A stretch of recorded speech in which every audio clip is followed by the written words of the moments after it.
The scene opens with a picturesque view of the sky, the kind that makes you wish you had wings. Below, a majestic castle rises, the windows glowing like they're holding secrets. It's nighttime, and the peaceful vibes are strong. The castle stands tall, with light peeking through the windows, hinting at life inside.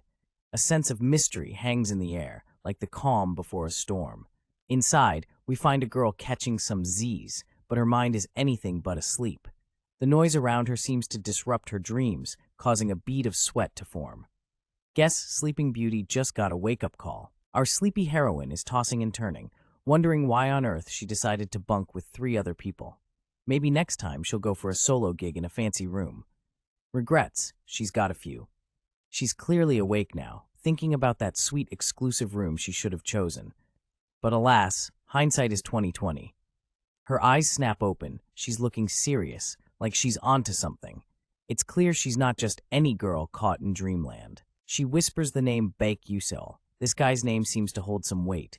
What's his story? We're dying to know. Turns out Baek Yusel is a dude without a goal, or so he says. But is he hiding something? The plot thickens. The evidence points to Baek Yusel having regressed. What does that even mean? Time travel shenanigans? The mystery deepens. In a novel's climactic moment, the 11th moon of the Silver Age reveals a secret to Ma Yusung. This revelation could change everything. The ability to turn back time is revealed. Who wouldn't want that power? But with great power comes great responsibility, or so they say. Cosmic vibes fill the screen, hinting at the grand adventure that lies ahead. The universe seems ready to unveil its mysteries. As the scene unfolds, our cloaked hero stands against a backdrop of celestial brilliance, contemplating a daunting choice. A powerful energy explosion lights up the sky, and it's clear that this is no ordinary day at the office. The gravity of the situation hits hard as the stakes are laid out. But as the price, you will lose most of your memories. Heavy stuff, right? Our hero's journey is about to come with some serious baggage. The narration continues with a chilling prophecy, and after completing your mission, your existence will cease to be. Talk about a rough deal, saving the world and getting erased from history. The cosmic light show intensifies as the somber message concludes. No one will remember that you saved the world. A hero's legacy, destined to vanish into thin air. Adding salt to the wound, the ominous voice declares, and even those you loved will come to forget you. Ouch! It seems our hero's sacrifice includes the heartbreak of being forgotten. Then comes the million-dollar question. Do you still want to turn back time and walk those steps again? Is he ready to hit the rewind button and face the music? Amidst the swirling energy, our hero stands firm, a determined yet solemn figure in his tattered red cloak, ready to embrace destiny, whatever it may bring. The scene shifts to a close-up of our hero's head, his resolve unshaken as he whispers, "If that's my fate." His hair billows in the light, determined to face whatever comes. Unfortunately, the hero's face is blurred, but his defiant posture speaks volumes. He's ready to face the unknown, even if it costs him everything. Just as the tension peaks, a new twist is revealed.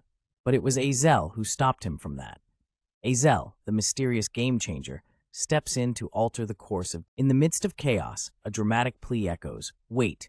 Our silver-haired character, cloaked in purple, stands firm with a staff, clearly not ready to let things go down without a fight.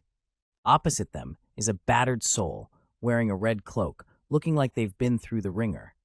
Despite the bruises and dirt, there's a determination in their eyes as they glance upwards. Amidst the darkness, a bright moon or orb floats, casting a soft glow. The world seems to hold its breath, waiting for what comes next. The silver-haired figure delivers a heartfelt confession, saying they'd rather face ruin while remembering their beloved than live in a world without them. That's some deep emotional stuff right there. The sincerity of their words echoes as they express a preference for ruin over a life void of cherished memories. Talk about choosing love over everything else. With a final resolution, the words, "Let's go together," reverberate, sealing their fate with a promise to face whatever comes, side by side. The two figures stand together, cloaked in their respective colors, as an intense light surrounds them, a powerful image of unity and resolve. A blinding light fills the scene, signifying the culmination of their decision and the impending end of their world.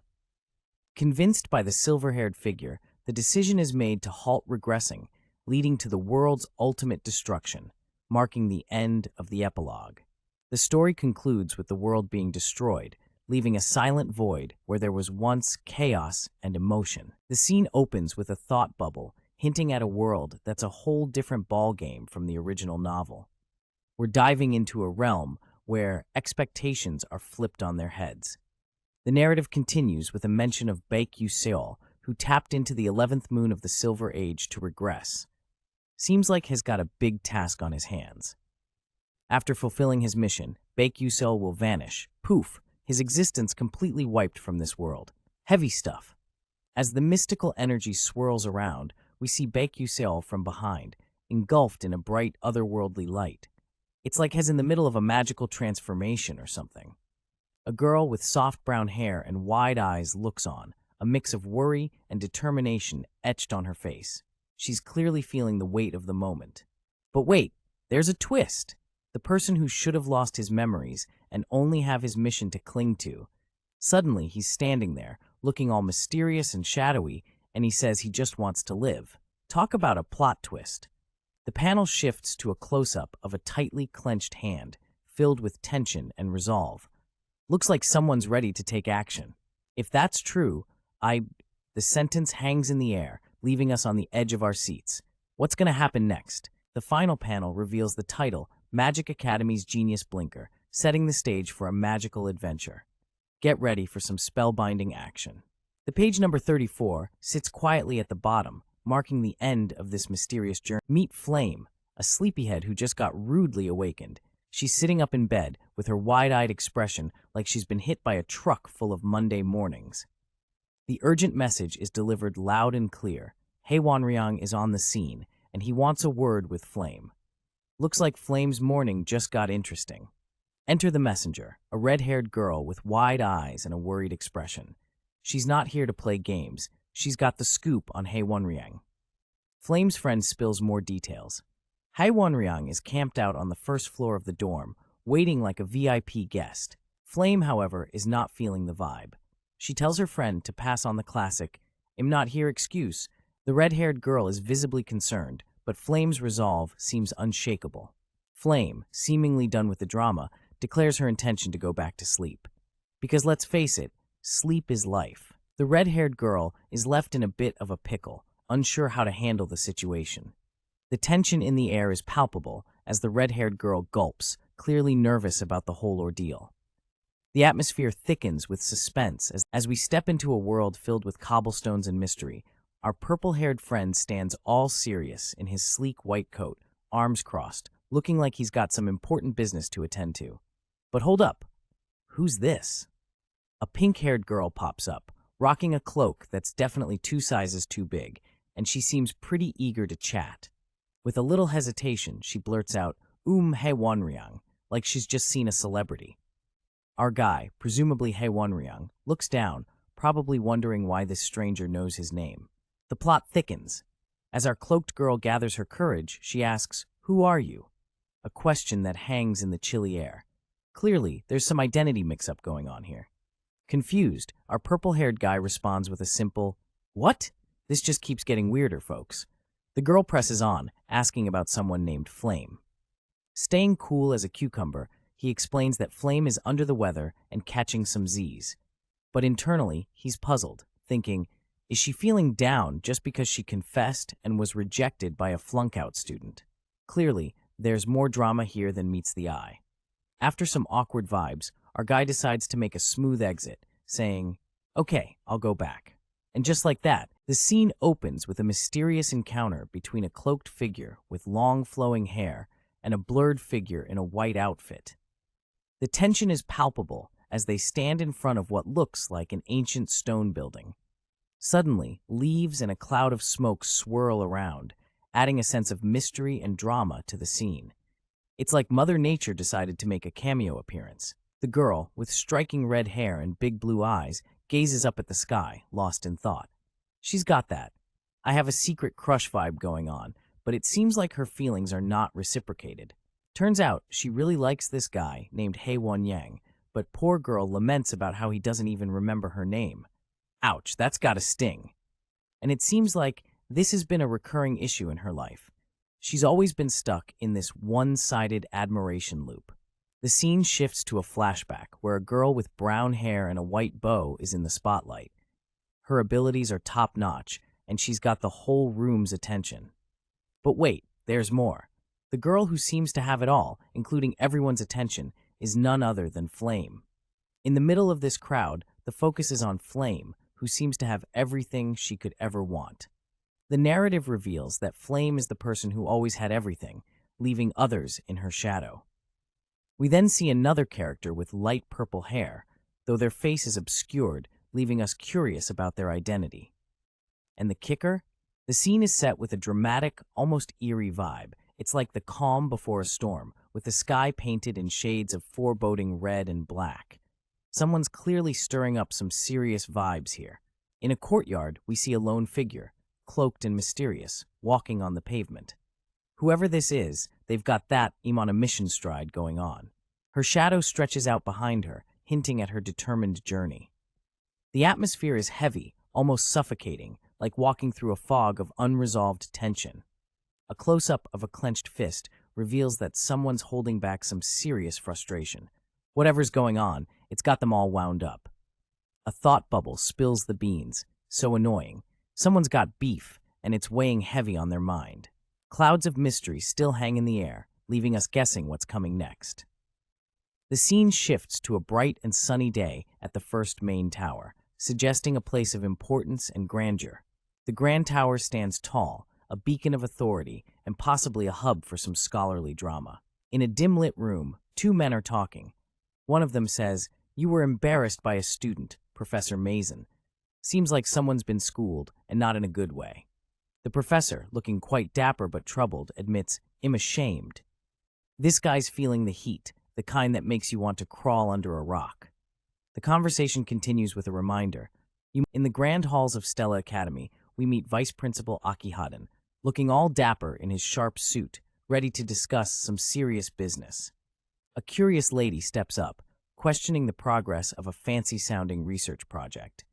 It's a high-stakes convo about the random sequence convergence technique with the Moon Shadow Order doctors. Sounds like some top-secret stuff.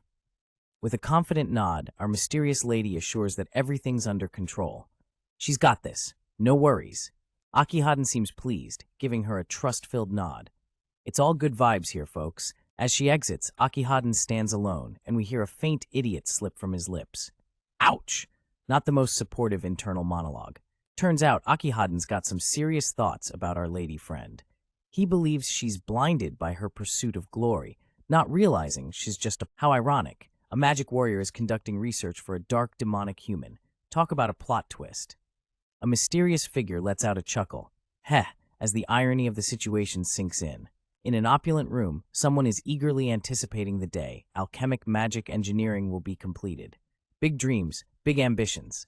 The figure stands tall, looking all business in a sharp black coat, standing next to an armillary sphere in a room that screams, "I've got secrets." The scene shifts, and the sound of papers shuffling fills the air. Somebody's got a lot on their plate, or desk. The stack of papers seems never-ending, a testament to the workload that must be tackled. Who knew paper could be so intimidating? Meet the blonde assistant, who's got a stack of papers as tall as they are, exclaiming, "Ugh, I can't see." Hang in there, buddy. Just when things seem overwhelming, a helping hand appears, ready to share the load. Who says chivalry is dead? The blonde assistant, still slightly bewildered, turns to see who their savior is. A moment of confusion. Huh? A friendly face appears, checking in with the assistant. "Assistant, are you okay? Someone's got your back." The workload is shared, and two heads are better than one.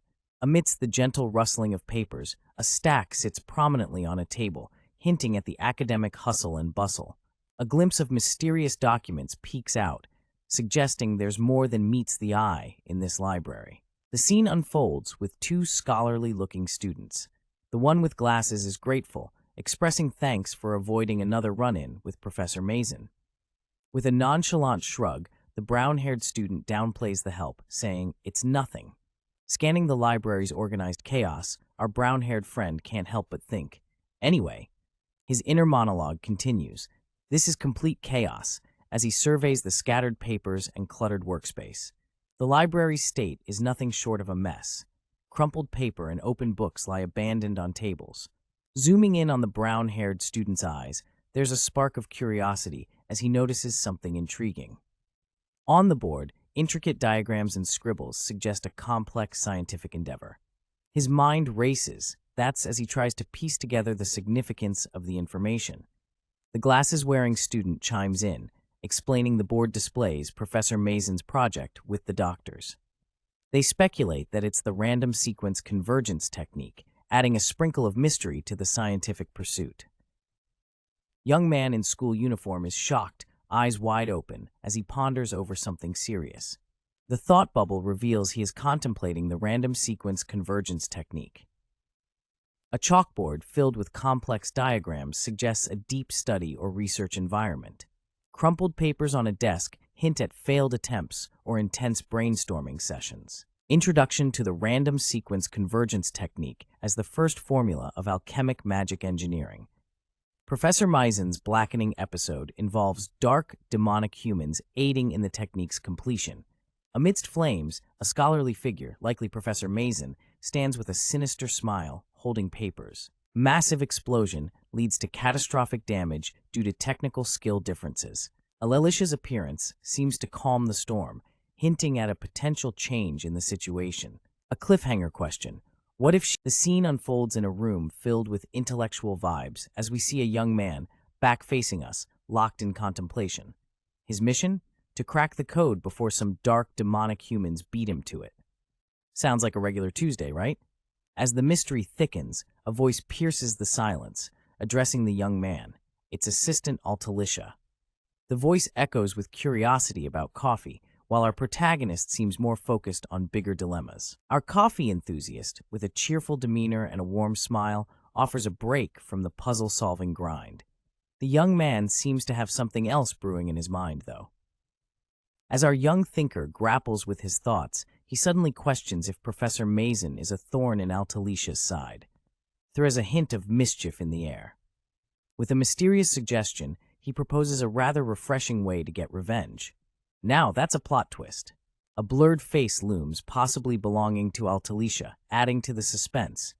What could she be thinking? In a world where revenge is on the menu, we start with an intriguing thought bubble. What if there's a very refreshing way to get revenge? Oh, the possibilities. Meet our bespectacled friend, eyes wide with uncertainty, sporting a classic white lab coat and a hint of nervousness. She's clearly caught off guard. And now enter Mr. Cool with his suave hairstyle and a confident smirk. He's got that. I've got a plan vibe written all over his face. Back to our assistant, she's in a bit of a pickle. I'm just an assistant, she exclaims, wondering how on earth she could get revenge. Oh, the struggle is real. She's worried about losing her job and living on the streets. But hey, maybe being homeless is a vibe too? The humor in desperation, folks. Mr. Cool proposes a game-changing idea. Become a better alchemist than Professor Mason. Now, that's some serious motivation right there. Our assistant is shocked, a big what escaping her lips. Plot twist alert. Mr. Cool assures her that by surpassing Mason, no one would dare look down on her. Talk about empowerment. Close up on our dynamic duo, the air thick with determination and a hint of camaraderie as they stare each other down. What's the plan, team? Zooming in on our assistant's eye, you can see the spark of realization and ambition. It's all in the eye, folks. She contemplates the idea, thinking aloud, that would be so nice. A dream is born. As she clasps her hands together, the scene is set aglow with the light of hope and possibility. Meanwhile, Mr. Cool reflects on her situation, realizing that Adelicia is already tired. Time for a change. He acknowledges that she can't be happy doing Mason's dirty work in a dusty storage room. It's time for Adelicia. Meet Altalicia, a young woman with a big dream, to become an alchemist and create all sorts of inventions. She's got the brains and the talent to make it happen. In a dimly lit library, Altalicia is seen surrounded by books, jotting down notes, clearly in her element, and pursuing her dream with determination. And not just talent, she has the potential to make her dream a reality, destined to become a legendary figure in the alchemist world. A mysterious character with golden eyes appears, hinting at Altalicia's future greatness. because one day Altalicia will rise to become this generation's greatest genius alchemist. Her innovative thinking and brilliance will lead her to create countless items that will change the world as we know it. Altalicia steps into the spotlight, looking every bit the future genius alchemist, with her long blonde hair, glasses, and a confident smile. A casual interaction unfolds between Altalicia and a visitor, where she apologizes for not offering coffee, but the visitor assures her it's no problem. Altalicia has faced setbacks and discouragements in the past, but she's not about to let that stop her. We get a glimpse of the mysterious visitor, still blurred, but his attire suggests he might be someone of importance. Despite the challenges, Altalicia is determined to make her dream come true soon. The title of our adventure is revealed, Magic Academy's Genius Alchemist, promising an exciting journey ahead. With the title established, the scene shifts to a grand academy, setting the stage for where Altalicia's story will unfold. After Stella's exams, the narrator mentions Meet Alticia, our inventive genius, who is thrilled about her latest idea, a pen that changes colors at the press of a button. She's chatting with a fellow who looks like has stepped out of a fashion magazine, all dapper in his snazzy coat. Alticia's companion, with a mischievous grin, throws in another idea. Try adding an eraser too while you're at it. Ah, like a mechanical pencil, huh? Alticia thinks it's a solid suggestion, nodding enthusiastically. But hold up, while Alticia's inventions are cruising along nicely, there's a little hiccup. Her formulaic solutions need a bit more oomph. Our dapper friend is deep in thought, pondering the challenge of guiding Alticia to the answer before Mason Tyran beats them to the punch. He's got a serious look now, contemplating the stakes of this inventive race. Enter a young lady with an adorable braid and a bow, ready to snap our thinker out of his reverie. She teases him about being an old man, warning that he'll crash into something if he keeps spacing out like that. The gentleman, caught off guard, is like, who's an old man? Clearly not ready to accept such a title. And the young lady, with a cheeky smile, confirms, you, obviously, but she does speak to me more frequently than before. Anyway, good timing. You know your friend Jackie? The scene shifts to a girl with a blurred face as someone asks about Jackie. A close-up on another person's intense eyes suggests things are about to get serious. That's a crime. I didn't even say anything yet. Keep an eye on her. She might not be in good condition right now. If she's influenced by the dark demon erosion, she'll be in a very unstable state. I don't get it, but I'm going hunting with her during the weekend, so I'll watch her then. Thanks, hunting season. It's obvious where they'll go. The scene is set in the gloomy Martis Cemetery. The air is thick with mystery, as ancient gravestones stand solemnly, hinting at secrets buried beneath. Text emerges, revealing we are at Martis Cemetery. The atmosphere is spooky, with a hint of adventure. The narrative unfolds, involving all the main characters like Mayusung, Izel, and Flame. It's about to go down, folks. A massive showdown is hinted at, with 5th-class necromancers making their grand entrance. A mysterious figure, shrouded in purple, leads an army of skeletal warriors. Things are about— I should sound this out, just in case. There are a lot of students requesting leaves to go hunt. They're all going to Martis Cemetery for club activities, probably to try to win points. As I thought, Mayusong and Haewonryang both have high marks, but they sure are diligent. No, Mayusong said he's going home, and Haewonryang is going with Flame. Huh? They won't be able to defeat the Necromancer's attack without Mayusong, though. I don't know what's gotten into Mayusong, who would never go home without a specific incident. But what's for sure is that the current members will never be able to beat a 5th-class Necromancer. What should I do? Without concrete evidence, I won't be able to request for support. And I won't be able to tell them the proper info because our story unfolds with a dramatic declaration. I have to solve it myself. Someone, somewhere, is ready to tackle whatever mess they're knee-deep in. The atmosphere shifts as we find ourselves amidst the eerie tranquility of a cemetery, where the sky hangs heavy with clouds. Martis Cemetery, a place where secrets might just be buried. Time's passed, and now we're standing in Martis Cemetery. What went down in those days? Guess we'll have to stick around to find out. A bleak image of the cemetery grounds stretches out before us, hinting at the mysteries that lie beneath the surface. Suddenly, chaos erupts. A beast appears, looking fierce and ready to rumble.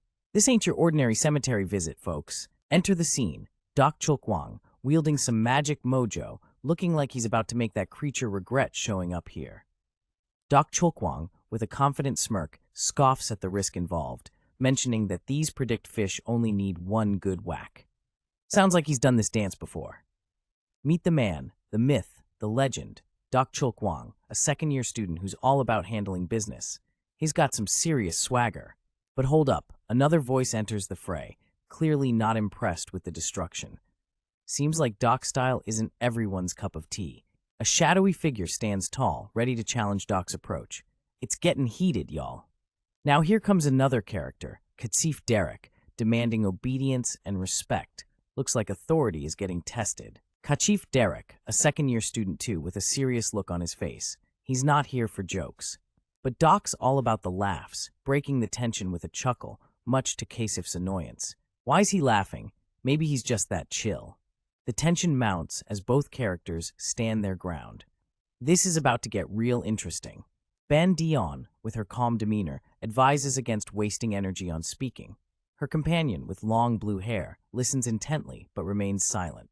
As the scene shifts, we learn that Ban Dion is a second-year student, adding a bit of background to her no-nonsense attitude. Ban Dion reassures Aicel not to sweat over some guys, but those guys aren't having it. Aicel seems to agree, albeit hesitantly. The guys overhear Ban Dion's conversation and aren't thrilled about it. Their response is met with a sassy thumbs. So what? Indicating Dion's indifference. Amidst the banter, someone insists on watching their language in front of Aicel, the new student. But Dion's playful defiance shines through with a cheeky, "Don't wanna." Aicel, with her gentle expression, stands quietly amid the chaos, possibly reflecting on her decision to join this lively crew. Aicel reveals her reason for joining the club, seeking special leave privileges and hoping for decent folks. Judging by the company, she might be in luck. Ban Dion appears relieved that the club members don't seem like bad people, a promising start for Aicel. Dion calls for Aicel to follow her, setting the stage for a new journey.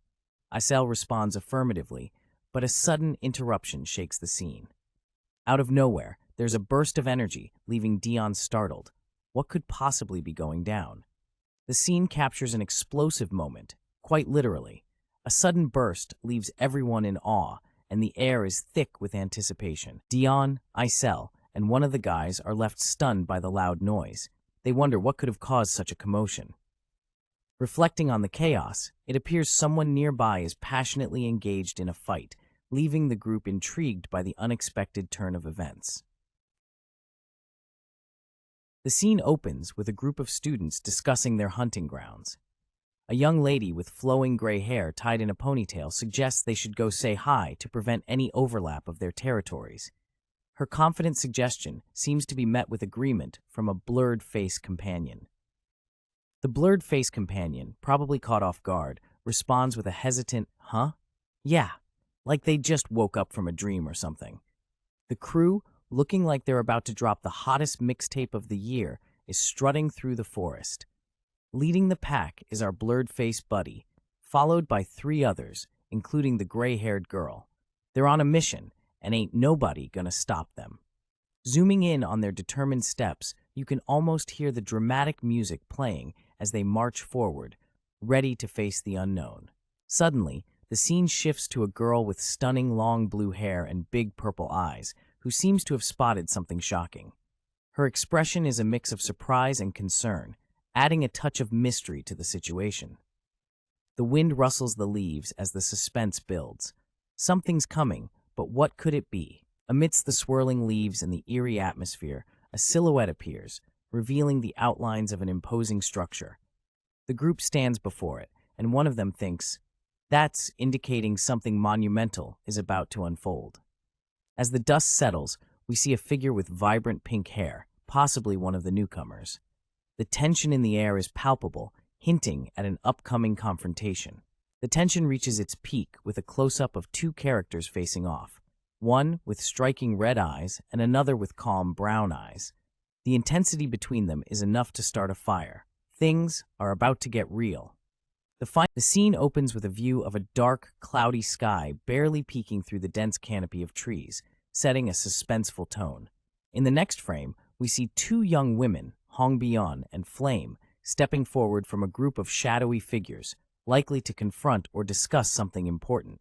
A voice questions what Hongbian and Flame are up to, showing concern or curiosity about their actions. A close-up reveals Hongbian with her determined gaze, hinting at her pivotal role in the unfolding drama.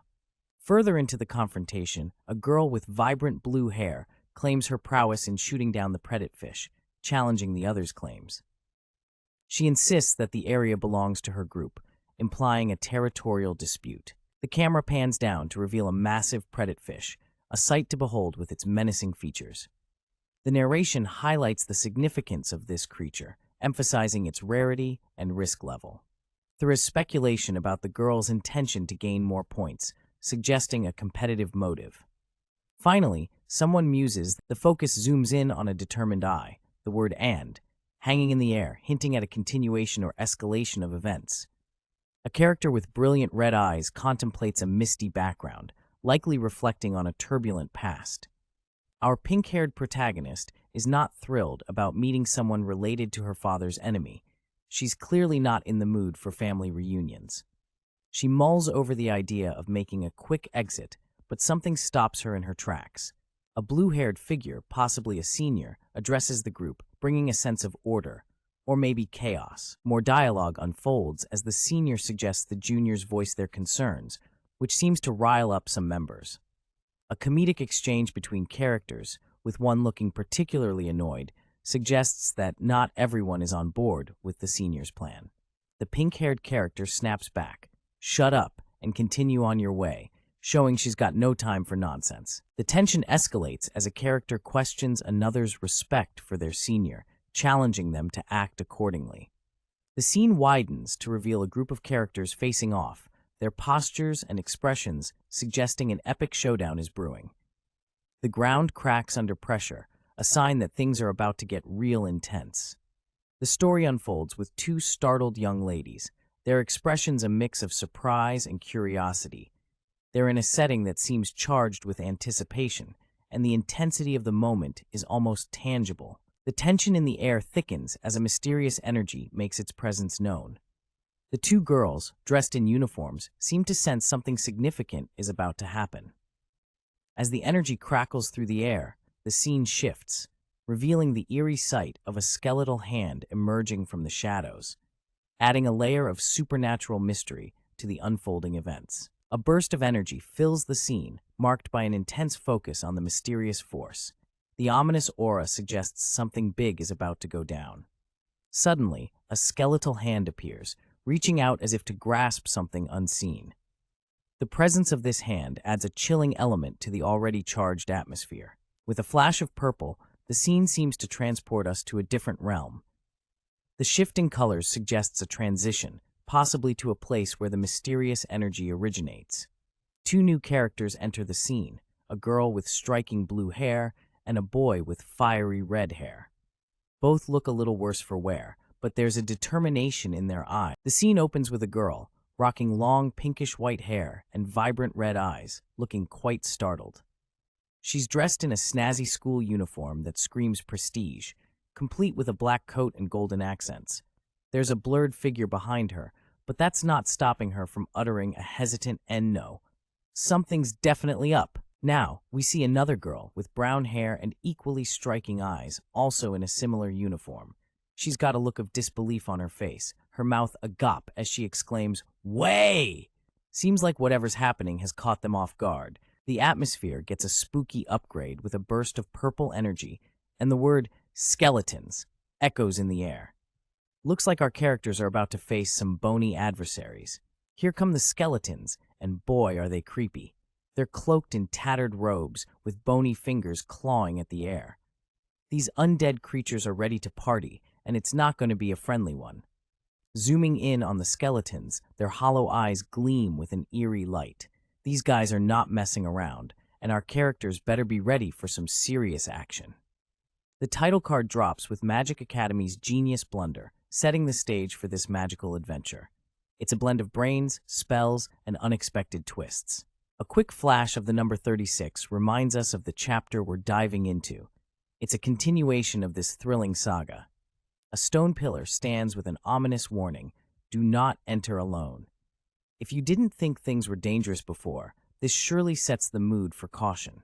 The warning on the pillar continues, reminding us again of the perilous path ahead. This ain't a place for lone wolves. A pleasant surprise amidst the chaos: your skill EXP has increased. Seems like someone's leveling up in the midst of all this madness. Once more, the reassuring shrinks. Your skill EXP has increased echoes, giving a boost to whoever's gaining those sweet experience points. With a sense of determination, the protagonist, clad in a sharp suit and stylish shoes, ponders aloud, "Ha! I want to use magic too." His words cut through the silent night, like a sharp blade in the dark. As if responding to an unfinished thought, the next moment is a blank canvas, leaving us hanging with just the word "too."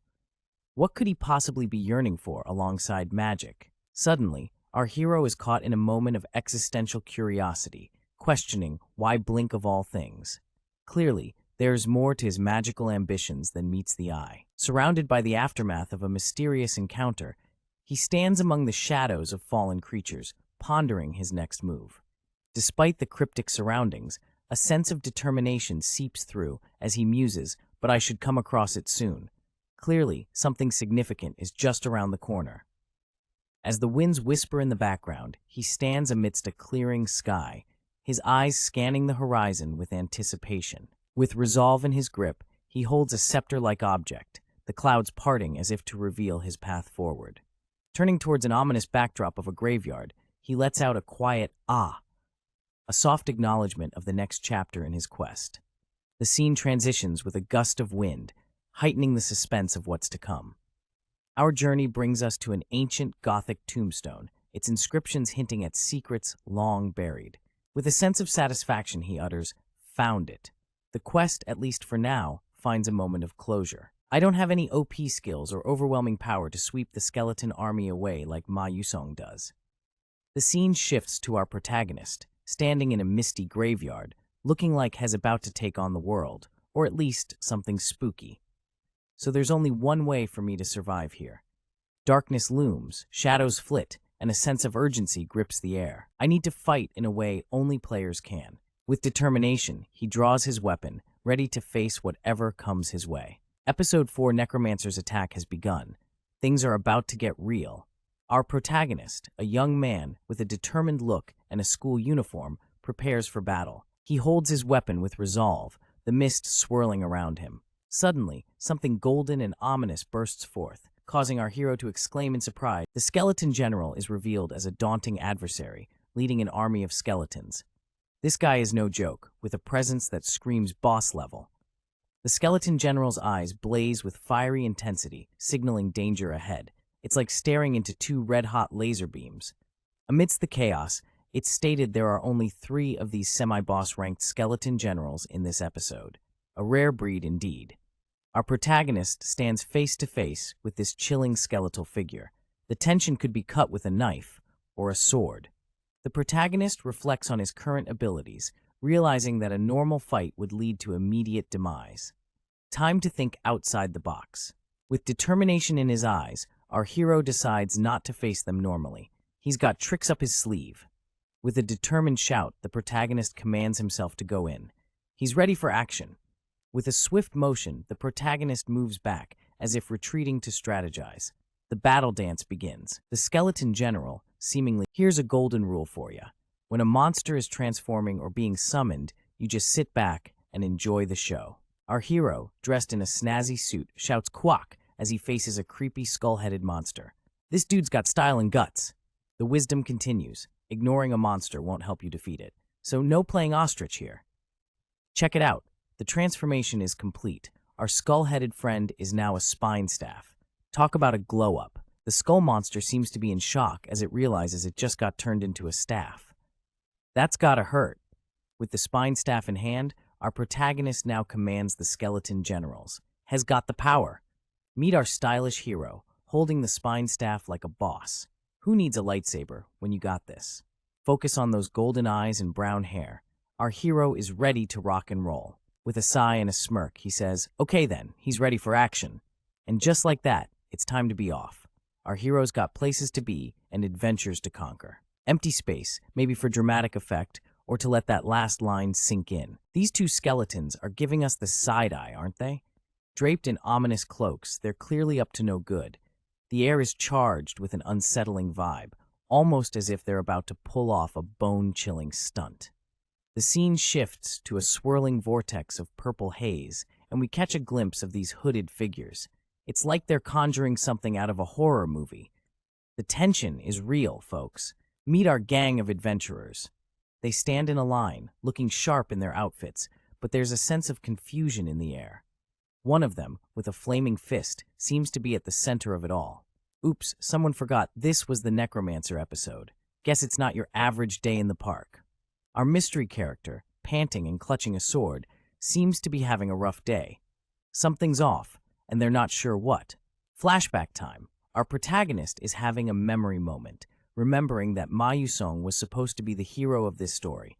Plot twist, anyone? And now we're thrown another curveball. Why is Isel here instead of Ma Yusong? Our protagonist is scratching their head, trying to piece this puzzle together. Uh-oh, looks like this group has to face a 5th-class necromancer with their current... The scene opens with a young student from Stella Academy, looking all tense and serious. He's got this snazzy purple hair and is sweating bullets as he mentions sending a rescue request through his pocket watch. You know, just casually calling in for backup like it's a pizza delivery. A determined student with long brown hair and a cool academy uniform gears up for battle, stating they have to face the skeletons until help arrives. You gotta admire the courage when you're surrounded by bony creeps. Another student reassures the group that the professors from Stella will be there soon if they hold on a bit longer. Hope is a powerful thing when you're facing an army of skeletons. The students stand in formation, ready to take on the skeletal army that surrounds them. They're looking fierce, with some wielding weapons and magic. They're like the Avengers, but in school uniforms. One student rationalizes that even if they can't beat the necromancers, escaping is always a solid plan. Sometimes running away is the best way to live another day. Another student, with long white hair and a magical staff, interrupts the escape plan talk, asserting that this isn't the time for that. Her focus is sharp, and she's ready to confront the danger head-on. The battle-ready student holds her staff firmly, surrounded by a purple glow. She's not here to play games, she's ready to take charge. The skeletons continue to multiply, rising from the ground in the cemetery. The students realize that waiting around will only bring more trouble with these bony foes. A commanding voice urges the group to hurry and return to base camp, emphasizing the importance of retreat as the skeletons close in. The blurred student, armed, a monstrous skeleton creature bursts onto the scene with a scream that would make even a ghost cover its ears. Our red-haired heroine lets out a heek as she's caught off guard by this bony intruder. Things are looking dire, but wait, there's a light at the end of this creepy tunnel. Just as the skeleton seems ready to pounce, a flash of icy blue energy smacks it away like it's yesterday's trash. Our girl with the fiery locks flinches, but the cavalry has arrived in the form of a blue-haired mage with a serious knack for timing. The scene shifts slightly, showing the aftermath of the skeleton's defeat. But who do we see now? A girl with serene blue hair and an air of cool confidence, asking our red-haired friend if she's okay. Yeah, comes the shaky reply from the red-haired girl, still recovering from her near-death by skeleton experience. The two stand together, a formidable... Oh, newbie, you're pretty good. Our auburn-haired dude with a grin as wide as a Cheshire cat is clearly impressed. Meanwhile, his blue-haired partner, with her ice-cold stare and flowing locks, analyzes the threat ahead. This necromancer must be thoroughly prepared. I think there is a high possibility they created a pose vessel. Our blue-haired mage, sounding like she's cracked the Da Vinci Code, suggests this necromancer is no amateur. A pose vessel is a technique for a necromancer to continuously inject and store one's mana. It's like a mana bank, allowing you to pull out some energy whenever you need to keep the party going. Imagine a dark hooded figure cradling a glowing orb of power. This is the real deal, as mana swirls and crackles around them. Even necromancers have a limit to their mana, and if they were to normally summon skeletons, they'd be tired after summoning a dozen 3rd to 4th class skeletons. Our mage explains the limits of normal necromancers, like a teacher giving a lecture on Necromancy 101. But to seize a domain this large, our blue-haired genius continues, her face partially obscured, pondering the extent of power needed for such an undertaking. More and more skeletons are gathering. Our auburn-haired hero, with a hint of excitement and maybe a bit of fear, realizes the scale of the necromancer's power. I think this was probably planned a long time in advance. He concludes, piecing together the puzzle of this elaborate necromantic scheme. 3 spooky skeletons, with a penchant for dramatic entrances, are standing in front of a magical symbol that looks like it could win first prize in a cosmic art competition. Their skeletal faces suggest they're up to no good, possibly planning to become mage skeletons. The skeletons are caught in a debate, wondering if they're about to be transformed into mage skeletons. Seems like a career change is on the horizon. The self-proclaimed leader of the group is gearing up to show his worth. He's got something up his sleeve, and it involves some strong magic. This dude is ready to sweep the skeletons away like dust bunnies under a couch. Meet the leader, our magical maestro. He's got a gleam in his eye and a wand in his hand, ready to blast away those pesky skeletons with a powerful spell. His confidence is as shiny as his magic wand. Magic swirls around him as he prepares to unleash his spell. The air crackles with anticipation, and the spell circle is glowing like a neon sign at a wizard's convention. A skeletal hand emerges, making its move. It's a showdown, folks. The magic is flying, and the skeletons aren't backing down. It's a clash of bones versus magic, with sparks flying everywhere. The leader's face says it all. Shock, awe, and a little bit of uh-oh as the skeleton makes its move. His magic is powerful, but these skeletons are playing hardball. The leader is not giving up without a fight. He yells, "Grah!" with determination, clenching his wand as he prepares to counterattack. This guy's got the spirit. Enter the backup hero, with a fiery entrance and a shout of "hands off." He's not about to let the skeletons get the upper hand.